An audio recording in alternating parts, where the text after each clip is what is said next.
নমস্কার বন্ধুরা, জয়ন্তীর পাকশালায় আপনাদের সবাইকে স্বাগতম।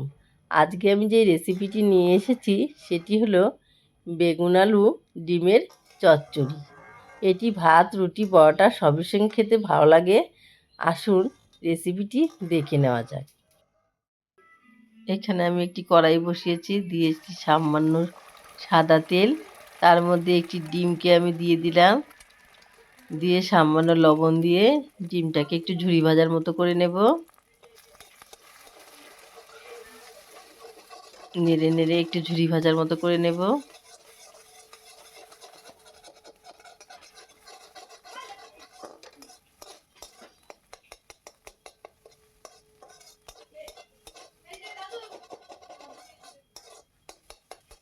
একটু ভেঙে ভেঙে দেব।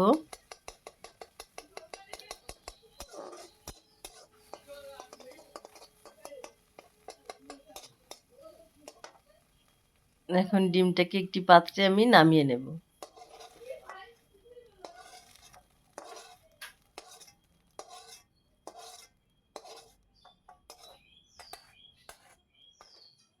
এর মধ্যে আবারও তেল দিয়ে দিলাম।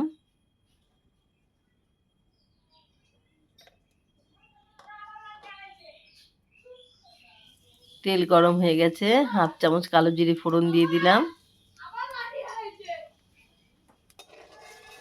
ফোড়নটা ভাজা হয়ে গেছে।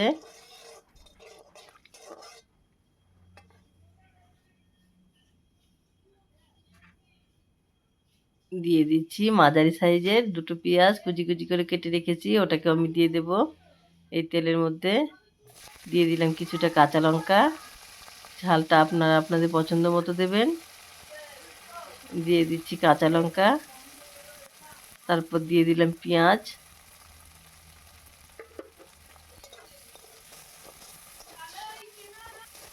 পেঁয়াজগুলোকে আমি ভালো করে ভেজে নেব। পেঁয়াজ ভাজা হয়ে গেছে। এখন কেটে রাখা আলু আর বেগুন দিয়ে দিলাম এর মধ্যে।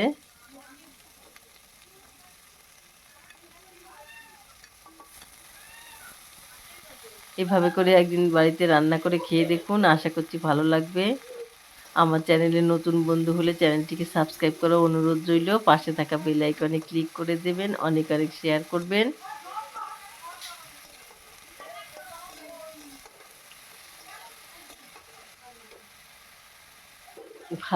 ভালো করে নেড়ে চেড়ে নিলাম, নিয়ে একটু ঢাকা দিয়ে দেব। কিছুক্ষণ পরে আবার ফিরে এসেছি, ঢাকা খুলে নিচ্ছি। খুলে নিয়ে আবারও নেড়ে চেড়ে দিচ্ছি।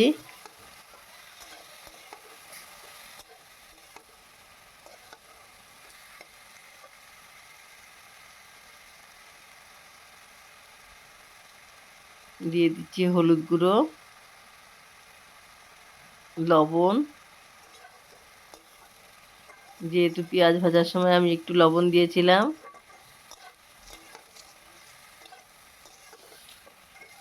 আবারও বলছি, ঝাল আর লবণটা আপনাদের পছন্দ মতোই দেবেন।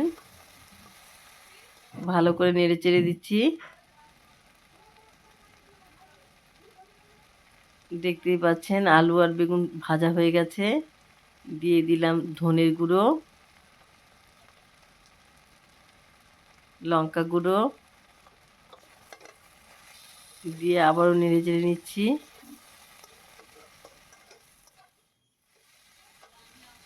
দেখতেই পাচ্ছেন কালারটা কতটা সুন্দর হয়েছে, খেতেও দুর্দান্ত লাগে। ভাজা হয়ে গেছে, এর মধ্যে একটু একটু করে জল দিয়ে দিচ্ছি।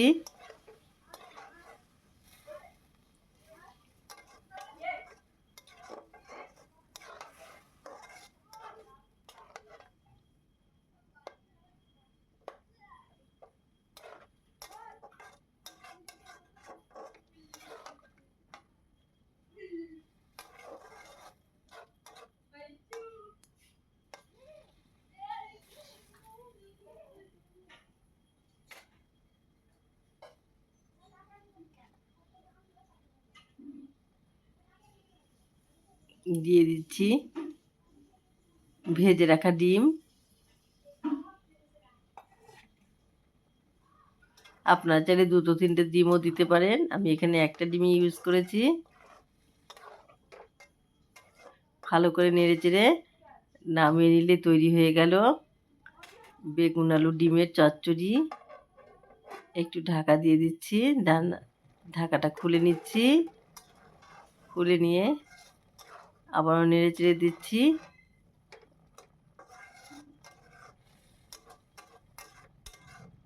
রান্নাটি আমার প্রায় হয়েই গেছে। এভাবে বাড়িতে একদিন রান্না করে খেয়ে দেখুন, আশা করছি ভালো লাগবে।